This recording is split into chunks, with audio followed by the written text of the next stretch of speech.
Mari kita mengakui iman kita, Yesus adalah Kristus, anak Allah yang hidup. Mari kita memberi salam kepada kanan kiri saudara.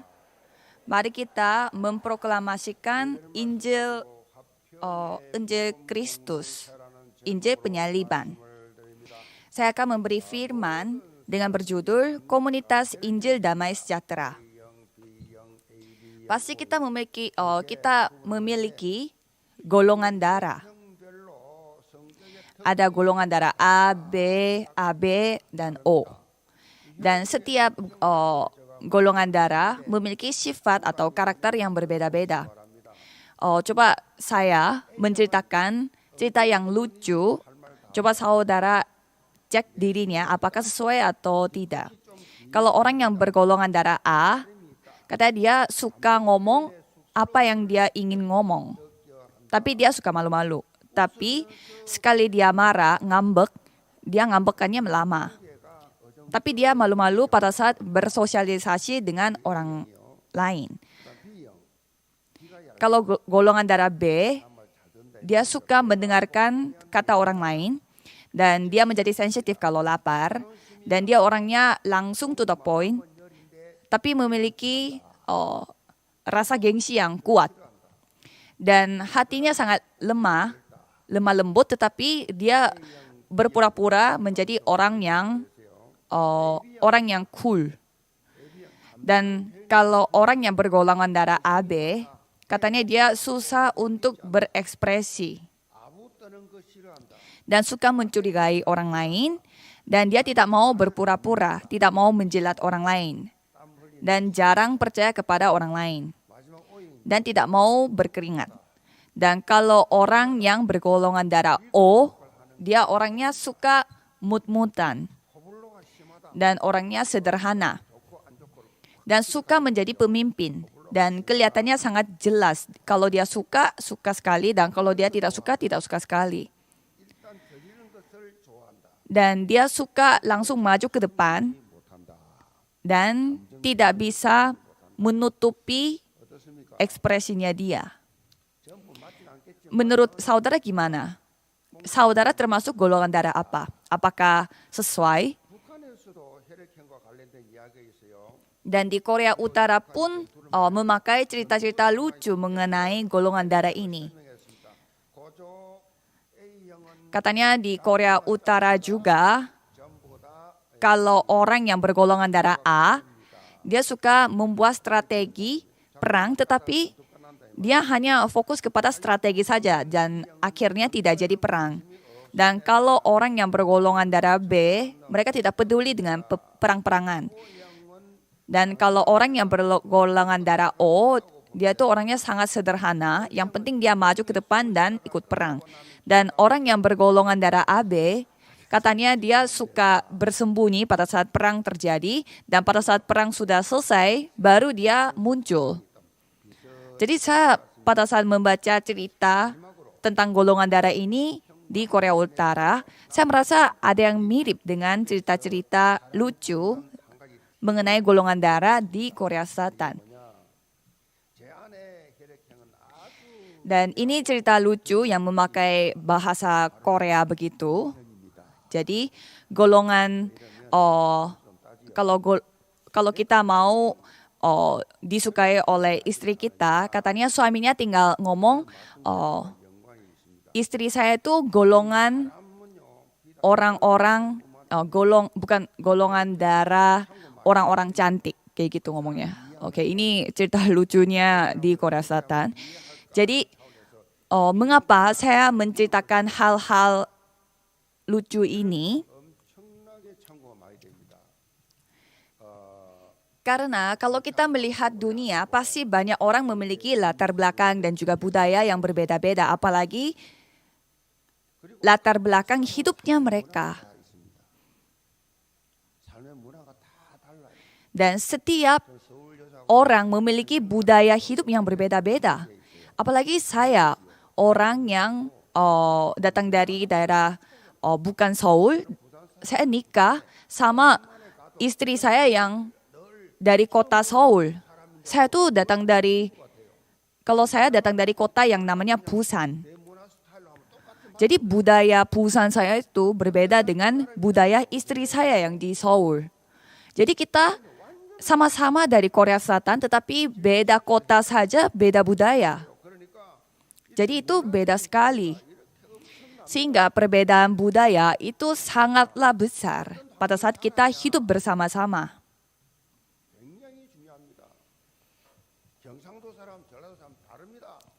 Jadi di dalam Korea Selatan pasti beda budaya walaupun beda kota. Jadi kalau kita tidak memahami perbedaan budaya seperti ini, walaupun kita satu bangsa tetapi kita tidak bisa memahami satu dengan yang lain. Jadi kita memiliki golongan darah apa? Kita memiliki latar belakang seperti apa? Dan kita lahir dari kota apa? Itu pasti menentukan karakter kita dan sifat kita, sikap kita.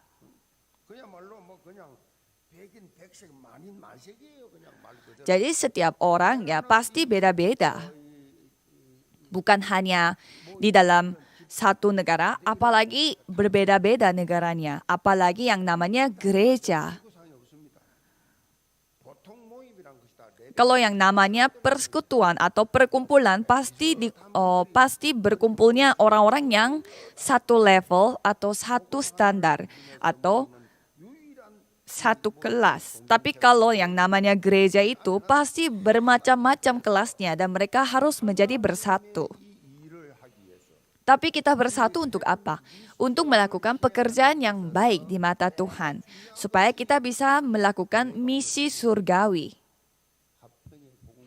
Jadi pertama kita harus menjadi komunitas Injil damai sejahtera. Inilah hal yang paling penting pada saat kita berkumpul di dalam gereja. Jadi pada saat ini kita yang sudah diselamatkan oleh Tuhan Allah, kita telah diciptakan untuk melakukan pekerjaan yang baik di mata Tuhan. Dan itu yang kita telah dengar pada minggu lalu. Jadi pekerjaan yang baik itu apa? Kalau Alkitab mengatakan pekerjaan yang baik adalah untuk penyelamatan jiwa, bukan baik menurut dunia seperti baik sama orang lain atau memberi bantuan atau melakukan sesuatu yang dapat membantu orang lain. Itu beda dengan Alkitab. Kalau Alkitab mengatakan baik di mata Tuhan adalah penyelamatan jiwa. Jadi itulah tugas kita. Jadi untuk pekerjaan yang baik ini kita telah diciptakan oleh Tuhan dan diperbaharui oleh Tuhan sebagai mahakarya di mata Tuhan. Dan kita diperbaharui oleh Tuhan Allah. Jadi supaya kita melakukan pekerjaan yang baik di mata Tuhan,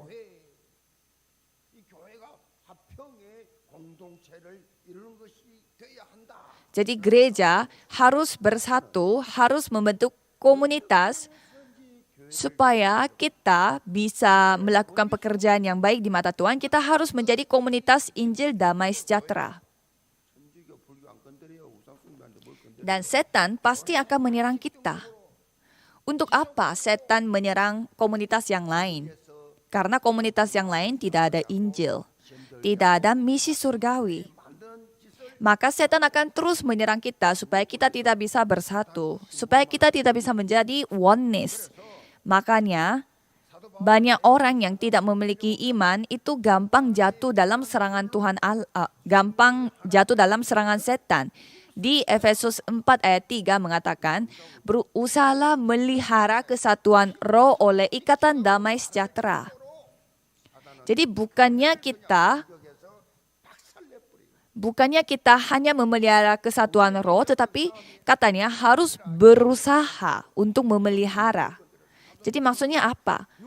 Kalau tidak berusaha, susah untuk memelihara kesatuan ini. Ini soal gengsi, ini soal harga diri. Jadi pastilah manusia gampang terjatuh. Yang penting aku. gengsi aku, harga diri aku seperti begini. Aku memang orangnya seperti itu. Ya karena materi. Ya karena uang aku penting. Jadi sama seperti itu serangannya setan. Di Kejadian pasal 3 berpusat pada diri, Kejadian pasal 6 berpusat pada materi, Kejadian pasal 11 itu mengatakan kita manusia hidup berpusat pada kesuksesan. Jadi dengan cara yang sudah lama dipakai oleh setan ini, kita akan terus diserang oleh mereka. Ya jadi kalau kita sekali terjebak dalam masalah tersebut, ya kita tidak mungkin melakukan penginjilan misi dan juga penyelamatan jiwa. Bukan hanya gereja Korea saja, tetapi semua gereja yang ada di seluruh dunia jatuh dalam masalah yang seperti ini.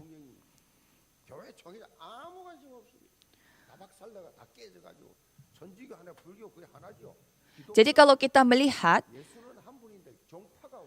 kalau kita melihat agama yang lain, mereka semuanya jadi satu, suka bersatu. Tetapi kalau gereja begitu banyak sinode-sinode. Jadi gereja makin lemah.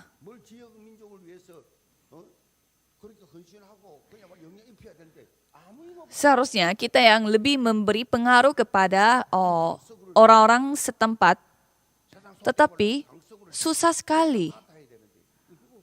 Susah sekali untuk memberi pengaruh karena mereka sibuk bertengkar.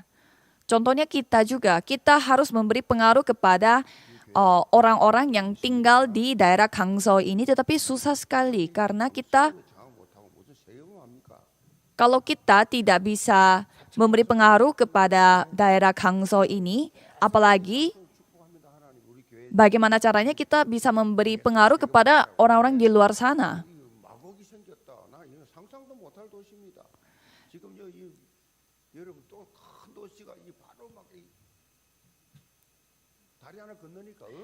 Jadi saya melihat sekeliling kita di sekeliling gereja kita begitu banyak kota-kota baru.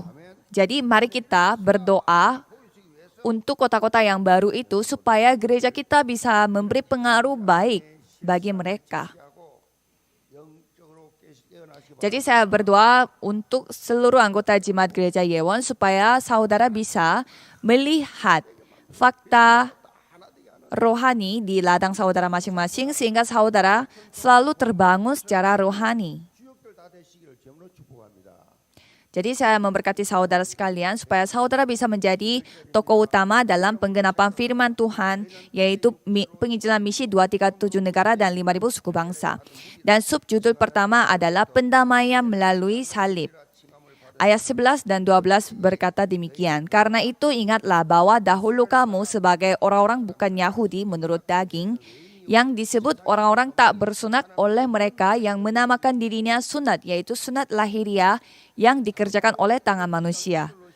Bahwa waktu itu kamu tanpa Kristus tidak termasuk kewargaan Israel dan tidak mendapat bagian dalam ketentuan-ketentuan yang dijanjikan, tanpa pengharapan dan tanpa Allah di dalam dunia.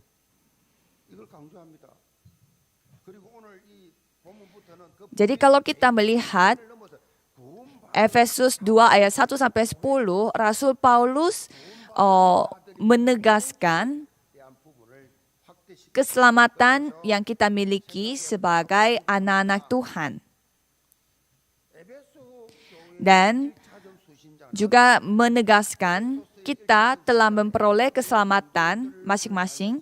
Itu bukan karena usaha kita, tetapi hanya anugerah Tuhan Allah. Dan sekarang kita sebagai orang-orang yang sudah mendapatkan keselamatan harus bersatu sebagai komunitas supaya kita bisa melakukan tugas bersama-sama.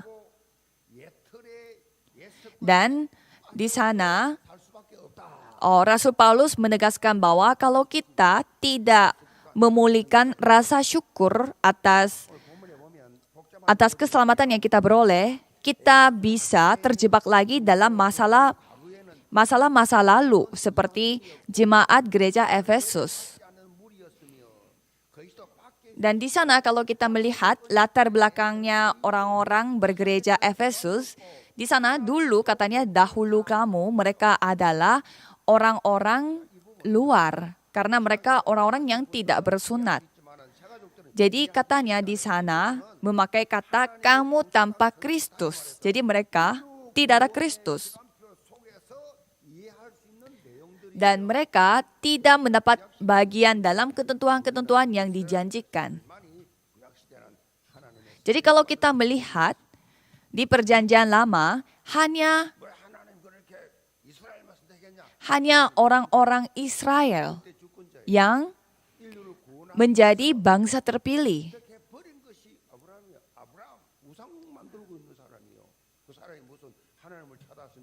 Ya, seperti Abraham yang dipilih oleh Tuhan Allah untuk menjadi anak Tuhan.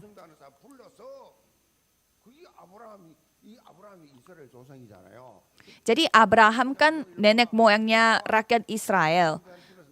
Jadi Abraham itu telah dipilih oleh Tuhan Allah sehingga Abraham menjadi orang terpilih oleh Tuhan dan meneruskan perjanjian ini. Jadi kenapa bangsa Israel terpilih? Kenapa harus Israel? Bukan karena mereka baik atau pintar, ya karena Tuhan yang mau pilih Israel. Mengapa? Untuk menyelamatkan dunia ini, untuk menyelamatkan umat manusia. Jadi Tuhan sendiri yang pilih rakyat Israel sebagai bangsa terpilih, imamat yang rajani yang akan menyampaikan keselamatan ini kepada bangsa lain. Dan itu disebut perjanjian Gunung Sinai. Tetapi masalahnya rakyat Israel mereka itu membanggakan diri mereka. Mereka tidak mengetahui bagaimana apa tujuan Tuhan Allah memilih mereka. Jadi rakyat Israel mereka itu terjebak dalam rasa bangga mereka karena mereka adalah orang-orang terpilih. Coba saudara pergi ke Israel, sampai saat ini mereka suka merendahkan bangsa yang lain. Mereka sampai mengatakan kalau hal-hal di luar bangsa Israel itu hal-hal yang najis. Jadi mereka mengatakan hanya mereka adalah orang-orang terpilih. Mereka membedakan diri mereka dengan orang lain. Jadi bukan, apalagi sampai saat ini mereka hidupnya seperti itu. Apalagi pada perjanjian lama.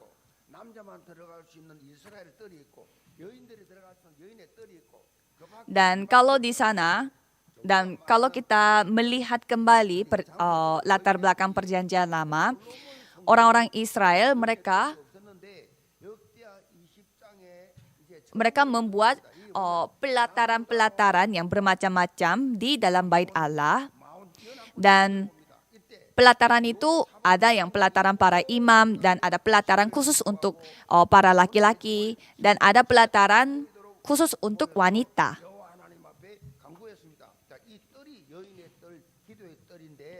Dan pelataran doa yang kita sering sebut itu sebenarnya tadinya adalah pelataran wanita.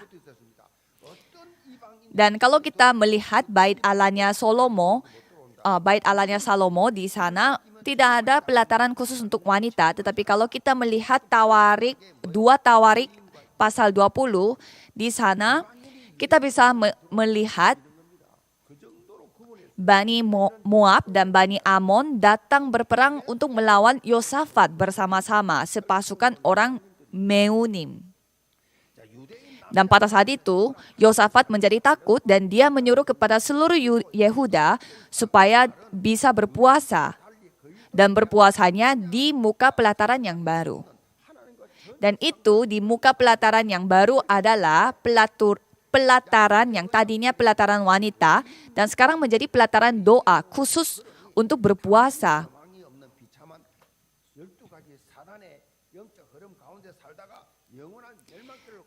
Dan di sana pelatarannya itu tidak boleh orang sembarangan datang ke sana, tetapi hanya khusus untuk orang-orang terpilih. Dan kalau kita melihat Efesus 2 ayat 13, di sana mengatakan, tetapi sekarang di dalam Kristus Yesus, kamu yang dahulu jauh sudah menjadi dekat oleh darah Kristus. Jadi maksudnya bagaimana? Tadinya hanya keturunan orang Yehuda atau keturunan orang Israel doang yang dapat menjadi anak pilihan Allah. Tapi kalau sekarang beda sekali karena siapapun yang kita beroleh keselamatan, kita akan dipakai oleh Tuhan untuk melakukan tugasnya.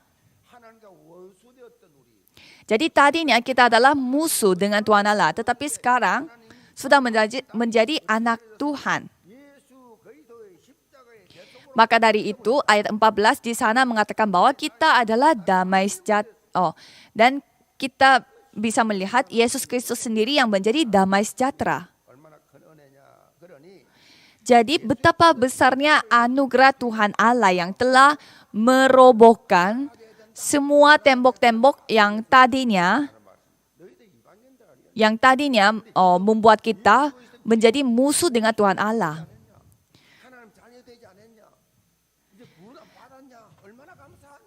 Jadi Rasul Paulus menjelaskan bahwa betapa bersyukurnya kita yang tadinya hanya orang-orang Israel doang saja dipilih oleh Tuhan Allah, tetapi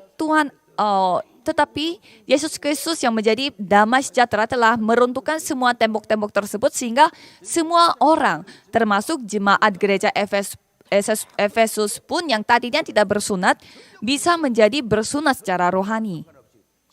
Jadi tidak peduli dengan kita asal dari mana, tetapi Tuhan dengan anugerah Tuhan, dengan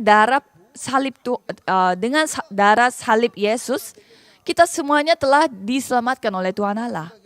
Cobalah kita ingat masa lalu kita. Untuk apa kita harus berperang? Untuk apa kita harus melawan satu dengan yang lain? Tadinya kita tidak mungkin diselamatkan, tetapi kita telah diselamatkan. Jadi itu yang dijelaskan oleh Rasul Paulus. Coba kamu bayangkan keselamatan yang kamu telah miliki saat ini. Tadinya tidak bisa. Tadinya tidak mampu, tadinya tidak layak, tetapi kamu sudah memiliki keselamatan. Tapi masa sekarang kamu sibuk melawan satu dengan yang lain. Maka dari itu,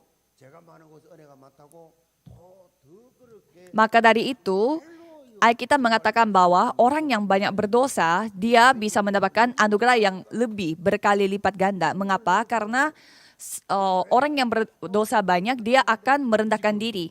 Dan mereka akan lebih bersyukur atas penebusan dosa mereka.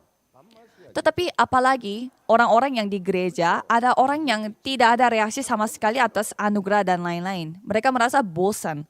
Mereka tidak merasakan apa-apa, tidak merasakan keharuan atas penebusan dosa mereka. Jadi kita bisa melihat bagaimana damai sejahtera yang telah mempersatukan kita.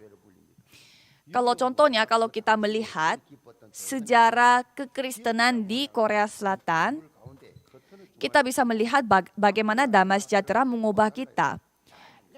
Kalau dulu ada gereja Korea Selatan yang semacam sangat terkenal dan menjadi representatif, dan itu gereja Keumsan yang dipimpin oleh pendeta Lee Jae-ik dan bersama dengan penatua Cho Deok-sam. Dan pada saat itu Korea Selatan masih memakai nama masih memakai budaya yang sudah lama di Korea yang namanya budaya Konfusianisme, yaitu Yugyo, yaitu sebagai ideologi negara menjunjung tinggi prinsip dan praktik hormat bakti terhadap orang-orang yang tua. Jadi mereka itu suka membuat gedung gerejanya itu seperti setengahnya persegi 4. Jadi mengapa setengahnya persegi 4? Kalau setengahnya persegi 4, kita tidak bisa melihat satu dengan yang lain. Karena arah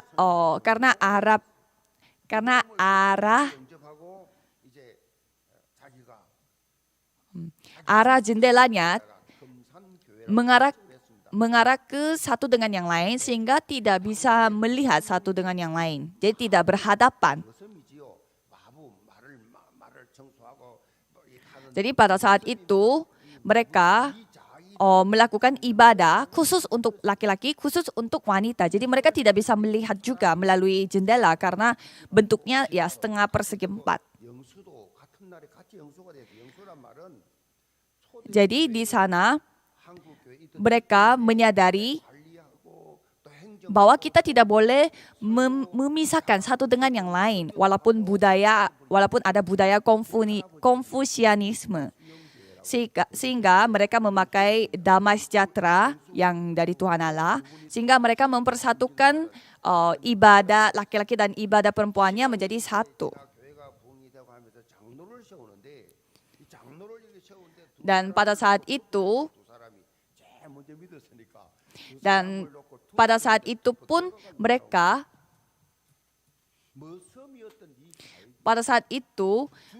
mereka juga ada budaya di mana tidak boleh semacam ada budaya yang membeda-bedakan kelas sosial. Maksudnya kelas sosial kalau misalkan dia itu datang dari seorang terdidik, tidak boleh bercampuran dengan orang-orang yang tidak terdidik.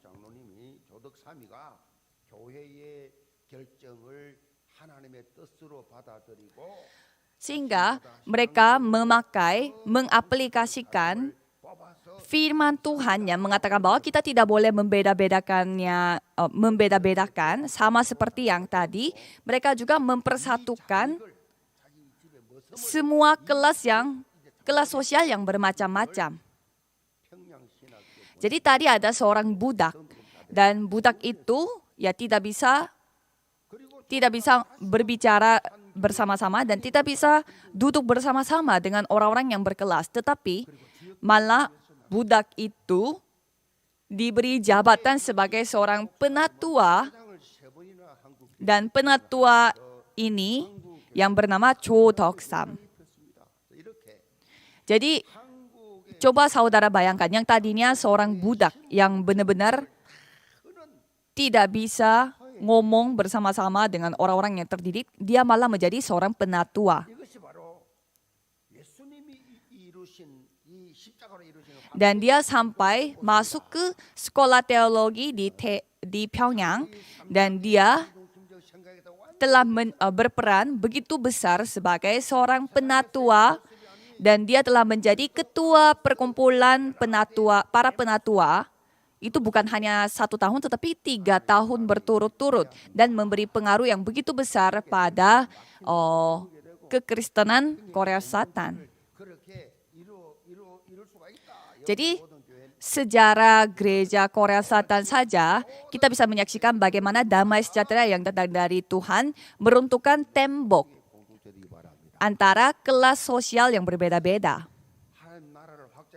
Jadi supaya kita bisa memperluaskan kerajaan Tuhan Allah, kita tidak boleh membiarkan ada tembok-temboknya di antara kita. Maka dari itu, mari kita menjadi komunitas yang terbentuk hanya dengan damai sejahtera yang meruntuhkan tembok-tembok rohani. Subjudul kedua adalah tujuan pendamaian. Kalau kita baca 17 dan 18, ia datang dan memberitakan damai sejahtera kepada kamu yang jauh dan damai sejahtera. Dan karena oleh dia, kita kedua pihak dalam satu roh beroleh jalan masuk kepada Bapa.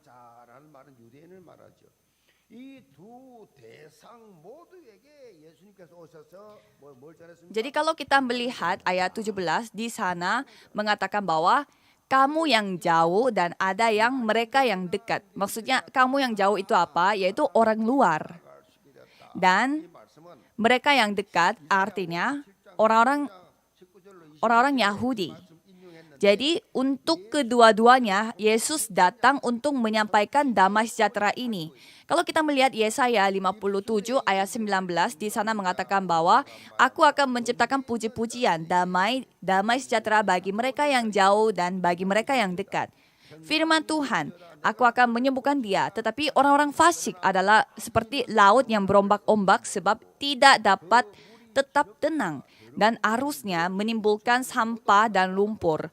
Tiada damai bagi orang-orang fasik itu, firman Allahku.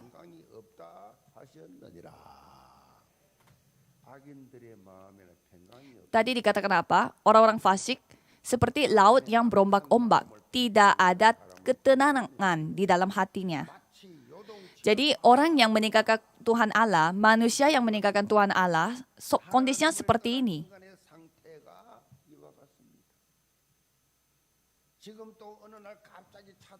Sampai saat ini pun, begitu banyak orang yang tidak percaya, mereka menghadapi masalah rohani yang tidak bisa mereka mencari solusi, dan mereka hidup kebingungan. Maka dari itu, orang-orang yang seperti ini kita harus kepada mereka memberi kedamaian. Jadi, berikanlah hadiah pendamaian kepada mereka.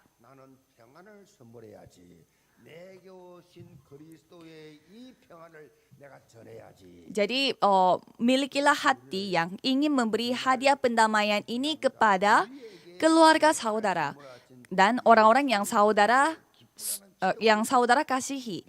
Karena itulah kehidupan yang paling disenangi oleh Tuhan Allah, yaitu kehidupan yang fokus pada penyelamatan jiwa.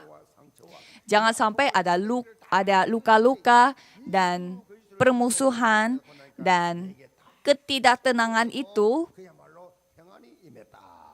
menguasai hati saudara, tetapi hanya damai sejahtera yang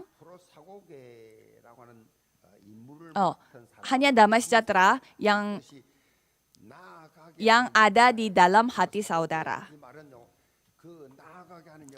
Kalau kita melihat budaya pada zaman itu, ada orang yang memiliki misi prosagoge. Itu misinya adalah misi di mana yang dapat membeda-bedakan siapa yang berperan dan berpihak pada raja. Jadi dia harus membedakan mana yang berpihak dengan raja dan mana yang melawan raja. Jadi Yesus datang sebagai Kristus dan disalib supaya tadinya kita tidak bisa menghadapi Tuhan Allah yang menjadi lawannya Tuhan Allah, menjadi satu pihak dengan Tuhan Allah. Jadi kita pun harus berperan seperti prosagoge ini supaya kita menyampaikan Injil ini kepada orang yang tidak percaya, supaya orang yang tidak percaya itu yang tadinya melawan Tuhan Allah menjadi satu pihak dengan Tuhan Allah.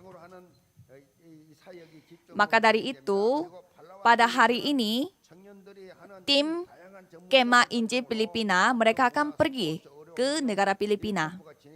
Di daerah Mindoro dan Palawan, kita akan menjalankan Kemah Injil di 2 tempat secara berlangsungan. Dan kami berharap saudara pun yang tidak ikut bersama-sama pun ikut secara doa. Dan untuk di daerah Palawan, para muda-mudi mereka membawa berbagai macam budaya dan juga olahraga, dan sampai ada kemah yang memakai semacam kecantikan. Dan saya pun akan memproklamasikan Injil melalui seminar para hamba Tuhan. Jadi Tuhan Allah kita adalah Maha Kuasa. Jadi jangan saudara terjebak dalam pikiran saudara. Jadi pada saat kita pergi ke kemah Injil pun, pasti Tuhan Maha Kuasa yang akan berkarya, bukan kita. Jadi apa tujuannya saudara diberi damai sejahtera oleh Tuhan Allah? Supaya kita bisa menyelamatkan jiwa-jiwa. Jadi saya memberkati saudara sekalian supaya saudara dipakai oleh Tuhan Allah untuk menjadi pembawa damai dimanapun saudara berada, hanya untuk penyelamatan jiwa. Ada seorang sejarawan yang bernama Orlando Fitzgerald. Dia itu juga seorang profesor di Universitas London. Dan dia telah membuat buku yang berjudul Sosialisasi yang bersosialisasi yang suka mengatakan, suka berkata-kata dengan suara kecil.